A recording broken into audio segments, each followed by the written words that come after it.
খুব খুব খুব ভাল লাগিছে আজি এইটো মাৰ্কছ এচিভ কৰিবলৈ মই সক্ষম হৈছোঁ। বহুত ভাল লাগিছে।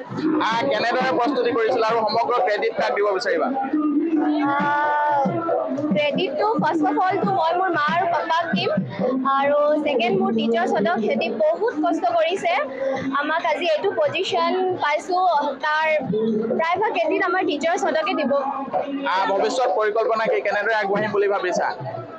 ভৱিষ্যতটো মই মেডিকেল লাইনত আগবাঢ়িব খুজিছোঁ। এতিয়া তাকে নীট এক্সামটো এতিয়া ক্লিয়াৰ কৰিব লাগে আৰু MBBS পঢ়িব লাগে। হয়, ধন্যবাদ জ্ঞাপন কৰিছোঁ আৰু NKTVৰ তৰফৰ পৰা তোমাক যথেষ্ট শুভকামনা জ্ঞাপন কৰিছোঁ। আৰু এনেদৰে এতিয়া সোণাৰী ছেকেণ্ডেৰী স্কুলত উৎসৱমুখৰ পৰিৱেশে বিৰাজ কৰিছে আৰু যিসকল শিক্ষক আছে আমি শিক্ষকসকলৰ ওচৰলৈ যাবলৈ চেষ্টা কৰিম, আপোনালোকৰ ওচৰলৈ যাবলৈ চেষ্টা কৰিম। চৰাইদেউ জিলাৰ লগতে অসমৰ ভিতৰতে এটা ভাল ৰিজাল্ট বুলি ক'ব লাগিব। প্ৰথম অনুভৱ কি হ'ব আপোনাৰ?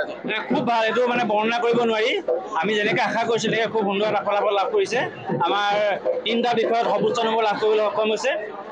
ইংৰাজীত আপোনাৰ অসমৰ ভিতৰত সৰ্বোচ্চ নম্বৰ লাভ কৰিছে, মেথছত পাইছে 100 ভিতৰত 100 পাইছে আৰু আপোনাৰ এডুকেশ্যনত পাইছে 100 ভিতৰত 100। 3টা ছাবজেক্টত আপোনাৰ দুগৰাকী ছাত্ৰীয়ে সৰ্বোচ্চ নম্বৰ লাভ কৰা আমাৰ কাৰণে খুব আমাৰ ভাল লগা খবৰ।